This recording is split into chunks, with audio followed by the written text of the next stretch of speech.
Direct selling industry का future क्या है, इस बिजनेस की सच्चाई क्या है, लोग इस बिजनेस के बारे में बताने से क्यों कतराते हैं, लोग इस बिजनेस में काम करना क्यों नहीं चाहते हैं, क्यों डायरेक्ट सेलिंग बिजनेस में इतनी नेगेटिविटी है, क्या है इसकी वजह। डायरेक्ट सेलिंग बिजनेस आने वाले वक्त का सबसे बड़ा बिजनेस है। क्यों? अगर आज आप दूसरी कंट्रीज को देखें, जो कंट्रीज आज डेवलप्ड है, उन सभी कंट्रीज के अंदर डायरेक्ट सेलिंग बिजनेस का बहुत ज्यादा प्रायोरिटीज दी जाती है, क्योंकि डायरेक्ट सेलिंग बिजनेस लोगों का बिजनेस है और जब तक दुनिया में लोग रहेंगे तब तक ये बिजनेस चलता रहेगा, क्योंकि ये बिजनेस लोगों पर डिपेंडेड है। जब तक लोग खाते रहेंगे, नहाते रहेंगे, कपड़ा पहनते रहेंगे, तब तक ये बिजनेस आपका चलता रहेगा। अपने इंडिया में कुछ लोग इसे फंसने फंसाने का काम बोलते हैं और कुछ लोग ये मानते हैं जिनके पास करने को कोई काम नहीं होता वे लोग ये काम करते हैं। मैं उन सारे लोगों से सहमत हूँ, क्योंकि उन लोगों के पास अभी तक इस बिजनेस का प्रॉपर नॉलेज नहीं पहुंच पाई है। ये हम लोगों की जिम्मेदारी है कि इतनी पावरफुल और ब्यूटीफुल इंडस्ट्री के बारे में लोगों को समझाएं। दुनिया में कुछ ऐसे भी काम होते हैं जो लोगों को आसानी से समझ में नहीं आते हैं। एक छोटा सा एग्जाम्पल देता हूं।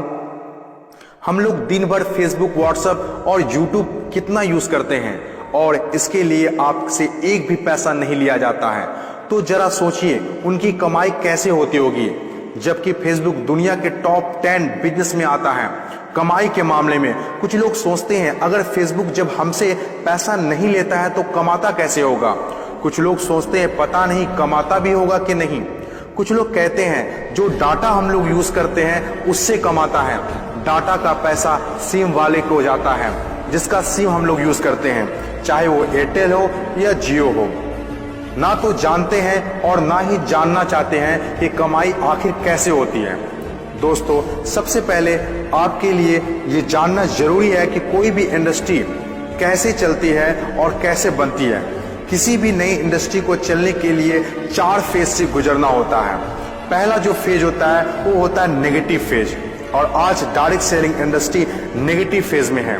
ये फेज हर नई इंडस्ट्री को झेलना ही पड़ता है।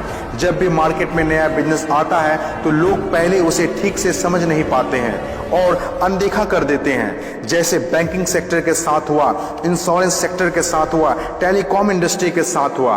पहले ना तो लोग बैंक में पैसा जमा करते थे और ना ही इंश्योरेंस लेते थे, क्योंकि इंडस्ट्री नई थी, लोग डरते थे, किसी पर भरोसा नहीं था। लेकिन आज देखिए, यही इंडस्ट्री है जिसके बिना किसी राज्यों की कल्पना करना असंभव है। जब नई नई प्लास्टिक इंडस्ट्री स्टार्ट हुआ तो 95% लोगों ने इनकार कर दिया, ये कहकर कि यह पॉसिबल नहीं है। लेकिन उस वक्त भी 5% लोगों को विश्वास था और आज वही 5% लोग दुनिया में आगे हैं। आज हर चीज प्लास्टिक का है, जग हो या बाल्टी, कुर्सी हो या टेबल, खिलौना हो या फ्रेम, यहाँ तक कि डोर भी अब प्लास्टिक के हैं, जो आज से 20 साल पहले किसी ने सोचा भी नहीं था। आज direct selling business negative phase में है, इसीलिए इतनी सारी नेगेटिविटी है। और जब ये पॉजिटिव फेज की तरफ बढ़ता जा रहा है, नेगेटिव फेज में होने के बावजूद भी इस इंडस्ट्री ने कई लोगों की जिंदगियां बदल दी। दूसरा जो किसी भी इंडस्ट्री को फेस करना होता है वो दूसरा फेज होता है पॉजिटिव फेज।